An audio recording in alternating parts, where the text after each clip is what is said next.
Hi, do you want to tell us your name and a little bit about yourself? Yeah, so my name is Louis Taiwo. I'm a second-year student and sports scholar at the University of Nottingham. I'm also on the senior men's fencing team for Great Britain, and this month I'm under the spotlight. So Louis, fencing in itself is quite a niche sport, especially within the black community.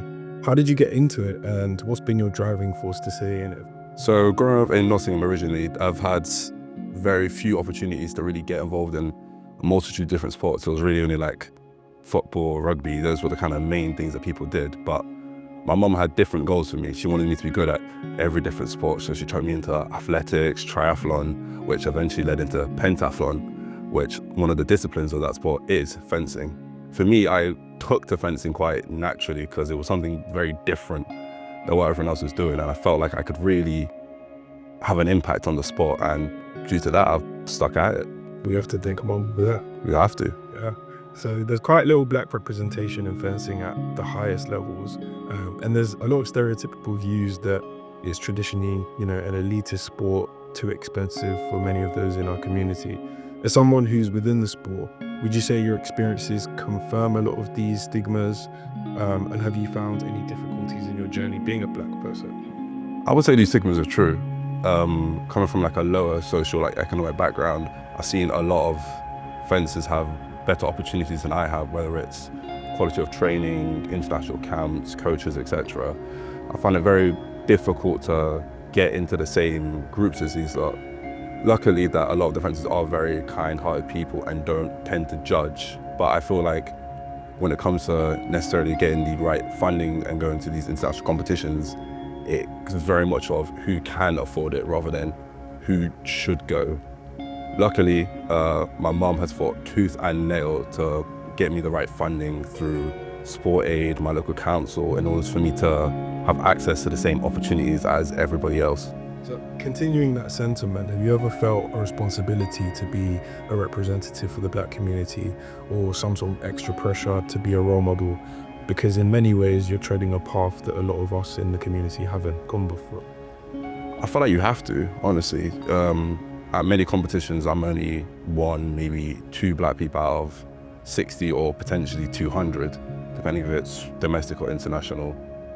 I've always known that I'm going to be seen differently to the majority of the people at these competitions due to just looking different than them naturally. Due to that, I feel like this burden is placed upon me, but I ultimately enjoy it because I feel like I'm able to portray what black people can do in these spaces given the correct opportunities. So you've had a lot of success at such a young age with British universities, senior British and European championship accolades under your belt. Is there an achievement amongst this long list that you hold in particularly high regard and you'd consider a highlight of your career? I'd say the biggest highlight of my career and the one that holds the greatest value to me would be me getting selected for my first ever European Championships in the 2020 season, just before COVID.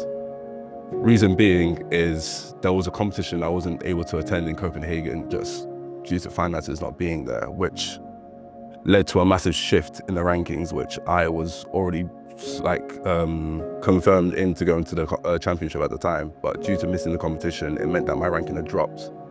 So there was one more domestic competition before selection, and the points aligned to that. I had to win the competition on that day. Bearing that in mind, when I went to the competition, I had one sole goal, which was to win. And arguably, that could be one of my best domestic performances ever, winning 2 sets preliminaries and go undefeated that entire day.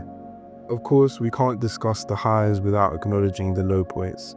Amongst the success, what has been the biggest challenge, and was there anyone or anything that helped you overcome this? I'd say my biggest setback would be coming back from the 2023 European Junior Championships in Tallinn, where it was the first time that I'd ever been cut from a competition, not making it through to the direct elimination round. I held great pride in knowing that I hadn't been cut previously, and this was a massive toll to not only my pride, but I questioned my own ability as an athlete in this space and wondering can I truly achieve the targets that I've set out for myself?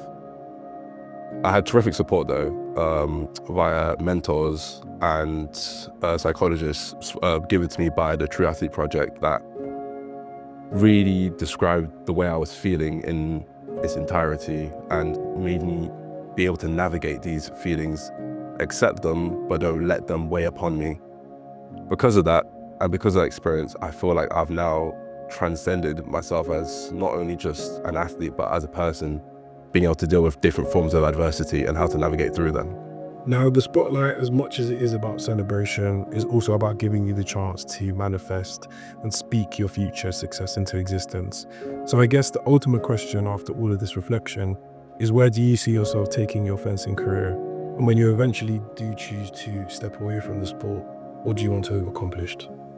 Well, ultimately, my goal is the same as it's ever been, is to be an Olympic gold medalist as many times as possible in order to just leave a legacy, not only on the sport, but on the world, on the community, and ultimately just for myself. I feel like after my career, retirement is not necessarily a complete option. I'd like to honestly give back to the Black community and give them the same opportunities that I've managed to attain, as I do feel like it is a sport we can dominate in. Well, Louis, thank you so much for your time in this month you've been under the spotlight. Thank you.